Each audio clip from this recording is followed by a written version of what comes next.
Hi, and welcome to this week's episode of Inspired Chats. I'm Carl Andrews. This is Sarah Marsden-Shreve. Hello. And Jane Lambert. Hi. And together we're your Inspired Fitness Academy's Mental Health and Wellbeing Committee team. So this week we're going to be talking about inspiration.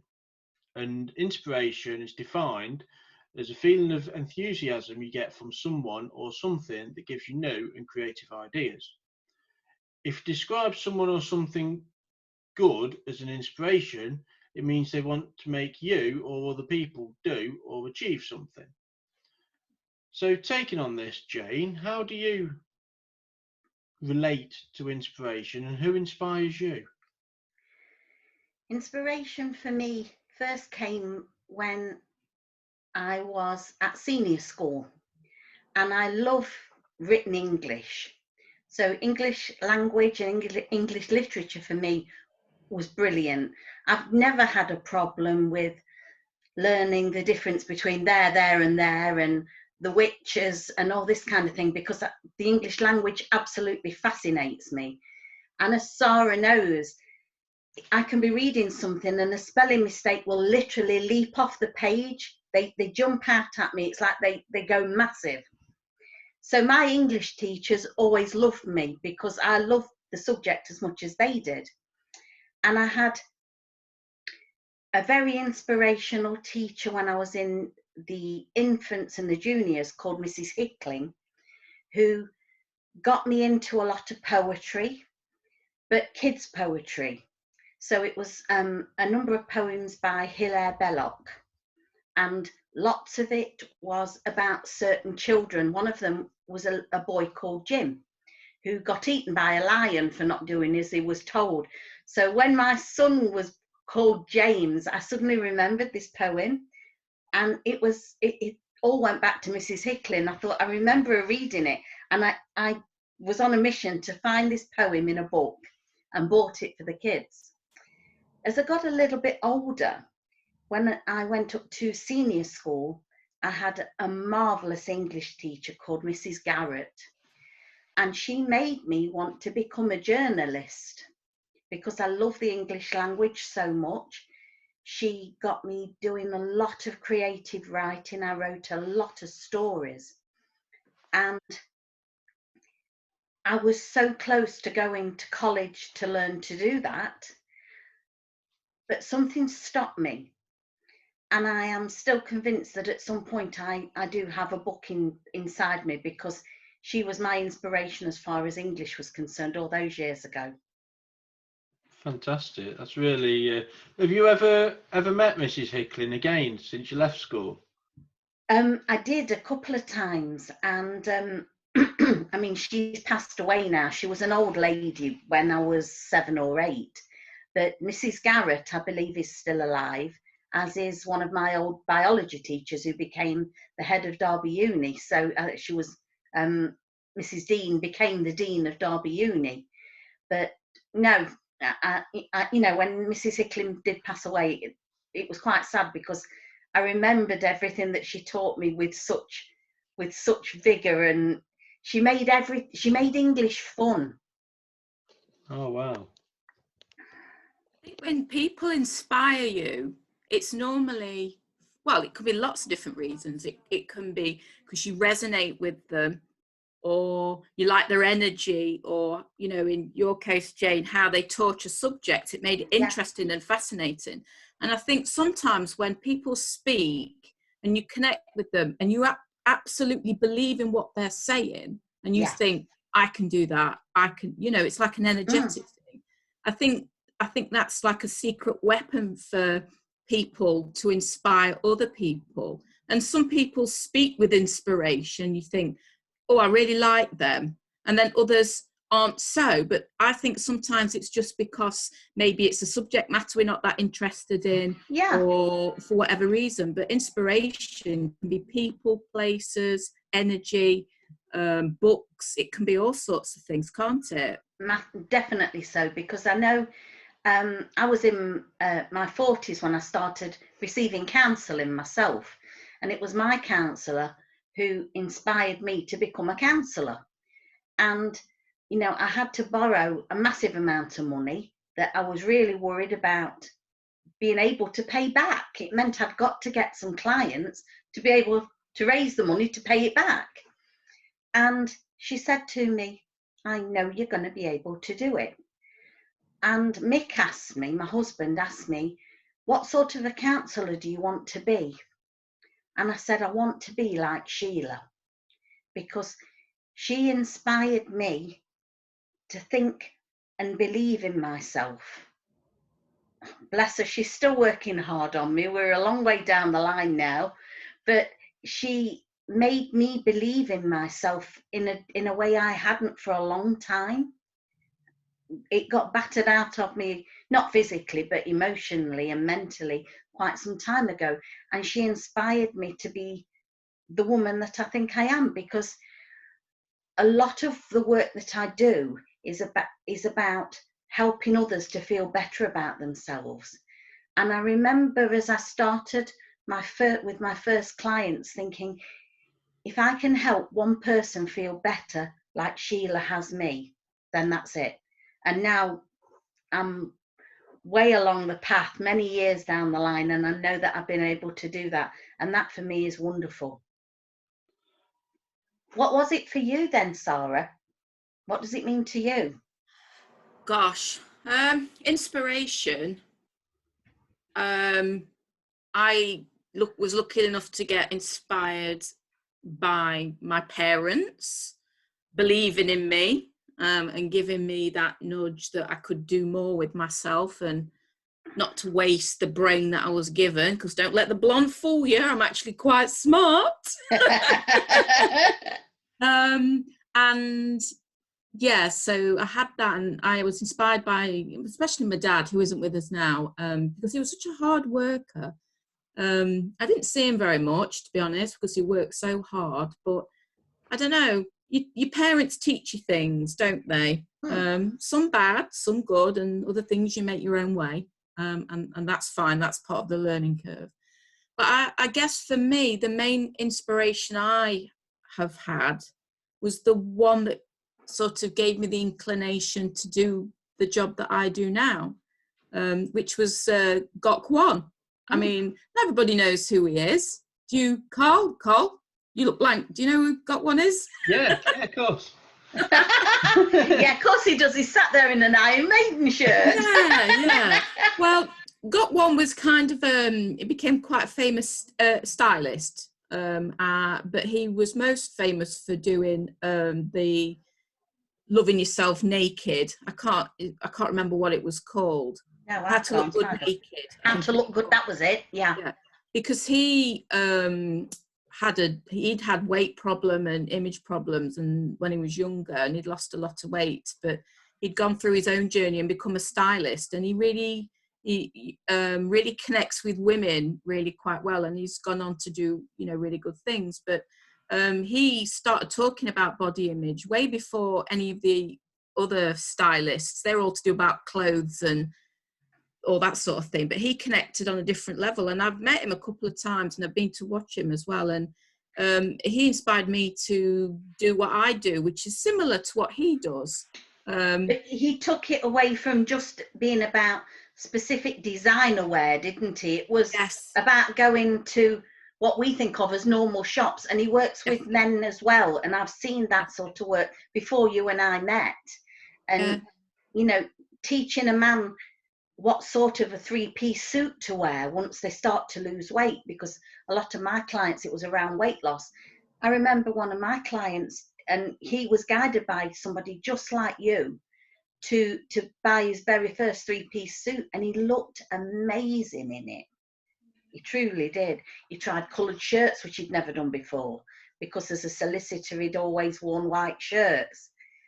And just little things like that make such a difference. You're right. Yeah. And I guess I just wanted to make the psychology aspect that, you know, I worked quite hard for 3 years at university, as well as all my A-levels, and then go on to NLP, to mix the two together, because that inspired me. People inspire me every day when I meet them and when I speak to them. Doing this, I find that inspiring, because to hear somebody else's story is inspiring.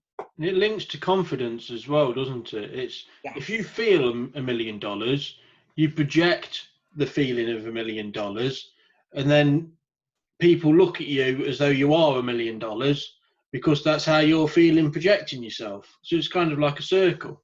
But they treat you like that as well. And that makes, if you like, it makes your acting role easier. You can do that so much easier.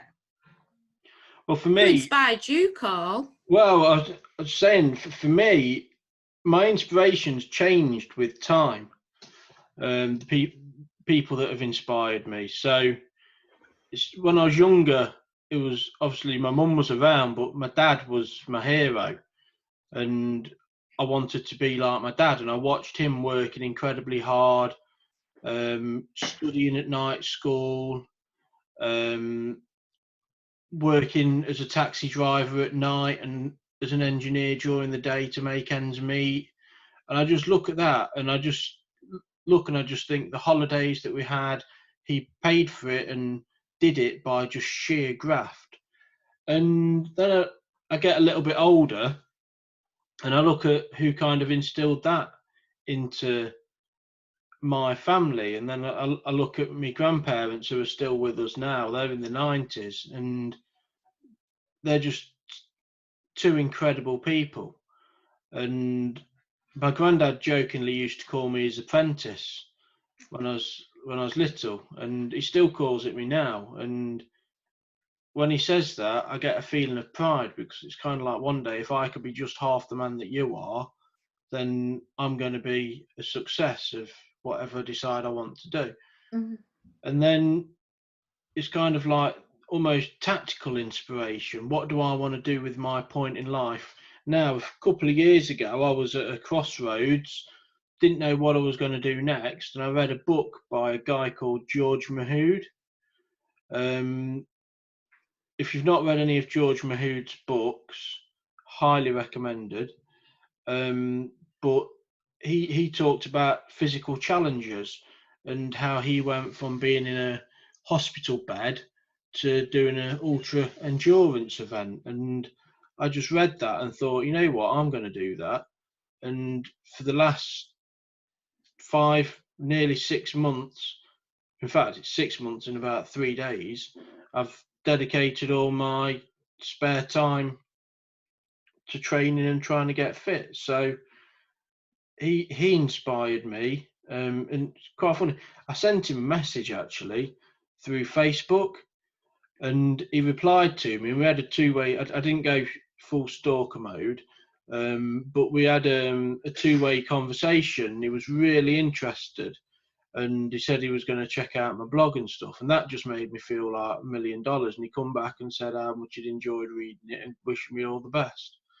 So yeah, it's a tactical thing. But I mean, what happens with inspiration as you mature and as your life changes? So Jane, as you've matured, you've gone from Mrs. Hickling and Mrs. I can't remember her name. Mrs. Garrett. Mrs. Garrett. You've gone from them as inspiration. So who's inspired you? Obviously, you've talked about your counsellor, but who else has inspired you on this journey? I think it was, I would say, for a good 15 years or so, I seemed to have, I would say, like a gap where I would say I didn't seem to be inspired by anybody. Mm-hmm. But that was because of where I was personally, with PTSD and with postnatal depression following the birth of my son. And anybody who's had any form of anxiety and depression knows that it feels like you're in a pit. So actually just getting through the days are enough. And I did spend some time reading about people who'd had PTSD and that they had actually gone on to develop something that they're now calling complex PTSD. So you might have one episode and then others come on top. So it's never about just one thing. And I remember thinking to myself, Well, that one thing was big enough for me. I'm definitely not putting anything on top. I'm building no towers with that one. And I think it was reading about these people that had took more on board. It made me more determined not to follow that path. I knew I wasn't in a good place.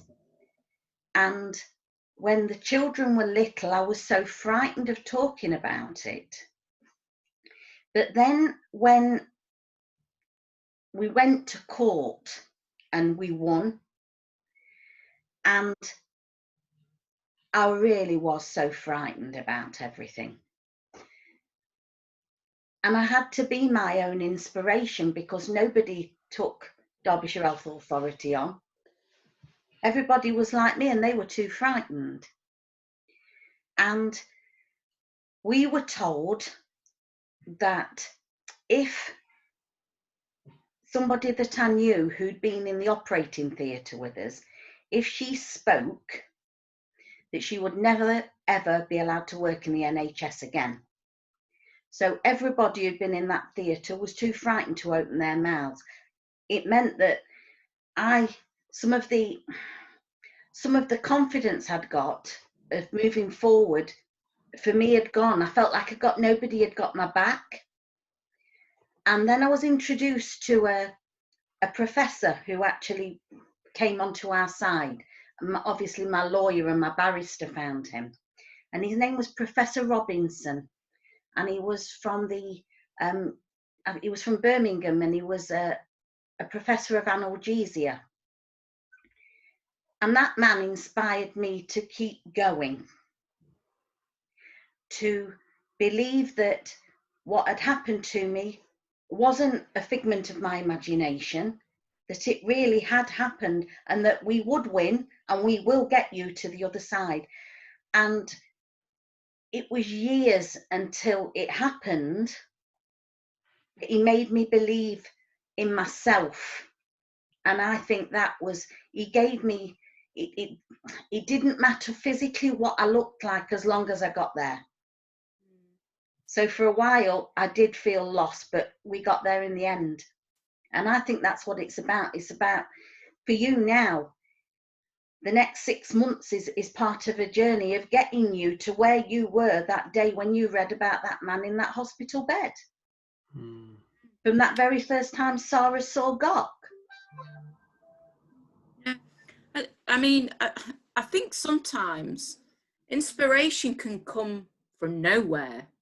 It can be divine inspiration. And I don't mean, well, it depends on what your spirituality is. Some people believe in God, some people believe in the universe, some people believe in other things, and that's absolutely fine. But sometimes we get little nudges or random thoughts that can be an inspiration, and we don't really know what they are until later on we go, oh yeah, I remember. Yeah, yeah. Yeah, that's true. Yeah, a sudden urge to do something or go somewhere or sign up for something. Yeah. And it feels like a push. And I think that's what it is. We don't always know why or who or what, for whatever reason. And sometimes we ignore them and sometimes we go. But for me, I've had sudden urges where I've read something perhaps 3 or 4 times before, and then I've seen it again in a magazine or something, and I've gone, yes, that has inspired me. I am going to do it this time. And it can to do with when you're ready and synchronicity and all that sort of thing. But I think we can get inspiration sometimes without thought. It's sort of planted. Do I sound weird? No, it makes sense to me. Does it to you, Carl? It can almost be like a subconscious type thing. That have you ever watched Darren Brown? Yeah.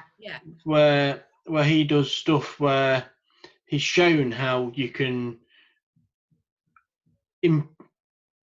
use suggestion to get people to do things, but not necessarily suggestion in that way. It may be that you see someone in a park playing with a tricycle with a kid, and there's a lady and a kid playing with a tricycle, and it's red, and you go home and you might just think to yourself, I'm going to paint my wall red. Yes. Yeah. that's the type of thing, the subconscious thinking that goes Yes. off that all of a sudden comes to you. Yeah. I did Or that you- when I went to Africa. you? Honestly, I was walking through Regent's Park, and I got a sudden urge to do something. And I said to my mate, I want to go climb a mountain. And we was like, yeah, but we can't climb. Well, let's climb a really big one. And we talked about Kilimanjaro. And literally that day, I booked 2 tickets to go to Kilimanjaro. And that was That's the good stuff. That's what I'm talking about. yeah, that was one of them. Of course, it could be the fact that I'm bipolar and I have sudden urges to do. But what an urge. That's an incredible urge. I would But say then that's maybe we inspiration. all are, because I bet you've done that sometimes, Sarah, and just got an urge to do something. Yeah, for sure. There's times when I've thought, oh, I'm going to go, I'm thinking about somebody, and I think, right, I'm going to ring them. Do you know what I mean? Or Yeah. you might just see somebody, and it's not who you were thinking of, but you think, I'm going to ring such and such. Yeah. We're going to meet up and we're going to do this. Or you get an idea. At night time, I get inspirations a lot. So I have a book, like a journal thing next to my bed, and I have to write in it in order to go to sleep. Because if I get an idea or an inspiration for whatever, I have to write it down. So I fill it, and then sometimes the next morning I look at it and go, that's garbage. But then other days I look at it and think, that's a flipping brilliant idea. I don't know how I got inspired. You've done a but download. That's why you've been able to go to sleep. You Yeah. know, if you think of our brain as a computer, every computer needs backing up and downloading so it can continue to function again the following day. Our brain is exactly the same. Yeah. And I think inspirations can come in the form of ideas, because we can learn something, but then process it in a different way that's unique to us. And then we can build something different from that. I think that's how a lot of entrepreneurs start, for sure. They get an idea, they learn about how they're going to do it, and they think, right, I'll do it in a different way or whatever. But you get inspiration from just about anything. Have you ever heard of something called synectics? Synectics, no. No. So it's a way that you can. Some people don't like the term, but I'm going to use it because I haven't got anything else to describe it. But mindstorming or. Oh yeah. And what you can do is get people to draw random squiggles on a wall, on a whiteboard or piece of paper or whatever, just random squiggles. And then you say, well, what do you see? And they look at you gone out, and it's like, well, I see squiggles. No, look harder. And it's like, well, what do you see? Well, there's a spiral there. It reminds me of a snail. What do you know? Snails. They carry their house on the back. Okay, what else about them? It's made out of a ceramic material. And you can just start exploring different ideas, and you can get inspiration from something as simple as a set of squiggles. So synectics is something, so iPhone actually, Apple used it to design the iPhone for new design features. Well, that's inspiring. Do you know what I mean? Brilliant. These stories are inspiring. Everybody has a story that will inspire somebody, because if you think you can't do it and then you hear about somebody else doing something like that, you think, oh my goodness, I can do anything. What can I do? Do you know what I mean? Well, was It's it Henry nice. Ford? Was it Henry Ford who said, if you think you can, you can. If you think you can't, you're right. Yeah. And it's true, because you're right. We can do anything if we put our minds to it. Now, we might be inspired by somebody. We might be inspired just by ourselves. Like Carl he's got this inspiration now to do an Ironman and to get fit. So I noticed, Carl, that you said to try. You're not trying. Rugby's not coming into it. Yeah, no, I'm not trying. I will achieve it.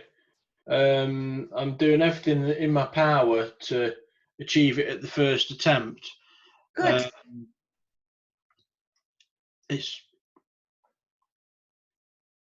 If only I'd have picked up a different book. You might have been learning to play the drums. Yeah, That's well, next. No, I can. Yeah. You're not I think- musical then, Flower? No, I am. I play the piano and guitar. Wow. So why not the drums? I can tickle the drums. I'm not very good. So if you needed someone just to get by for one session, I could help out. But I'm not technical and I couldn't do like really complicated stuff. Not today. No, I don't want to.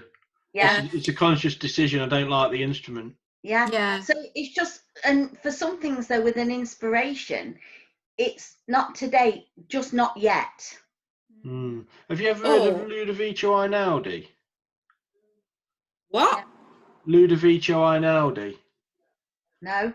He's a classical pianist, Right. and he taught himself how to play. I mean, he's a concert hall pianist. Taught himself how to play. He's probably had 12 albums, and I listened to him, and he inspires you. So if you listen to his music, I think he's got an album called Inspiration actually, which is about seasons. So his name's Ludovic. Ludovico Einaudi. I think inspirations are stronger when we have a passion already instilled in us somewhere for something, because then that gives us the motivation to act on it. Like, you're not that bothered about the drums, so it's highly unlikely that you will, go past the tickling stage, as it were. Yeah. But I think inspiration can also change your mind about things as well. Because when people put things differently and you go, oh, you have a eureka moment, sometimes that can, Well, it can swap it around. Yeah. Look at when Bradley Wiggins won the Tour de France in 2012. Before 2012, there was hardly any bikes on the road. Bradley Wiggins won the Tour de France, and all of a sudden, every person wants to be a cyclist, and they're out cycling, and I think that's absolutely brilliant. So sports people are inspiring people to. It happens in the sports world a lot, doesn't it? We do well at the Olympics in gymnastics, and suddenly all the gymnastics clubs are full again. It happened with the British hockey team as well, didn't it? With men's and ladies hockey, because we did well in that. So the minute something wonderful happens like that, and it's the same with the Paralympics, it gives people who have gone through some form of maybe they've lost a limb or were born without a limb and don't know what it's like to be without, or had a heart transplant or whatever it is. It gives them, well, okay, look at all these people, they can still do it. And I think they inspire each other. I love the Paralympics as much as the actual Olympics, I must admit. I like to hear it as well when famous people and celebrities come out and say that they have had mental health, poor mental health, or they've got different sorts of disorders or illnesses or whatever it is, because that it makes you think, oh, they are normal, they are real people. And I always think relatability is a really important factor in inspiration, especially with people. So if their stories like your story gives you hope, everybody can come out the other side. I think the world would be a very sad place without inspiration. I think we all need a kick. It would be a hard place to live in if nobody inspired each other. It'd be difficult, wouldn't it? Definitely. Well, that's all we've got time for today, people. Thank you ever so much for your time. That's goodbye from me. Bye from me. And it's goodbye from him. Bye.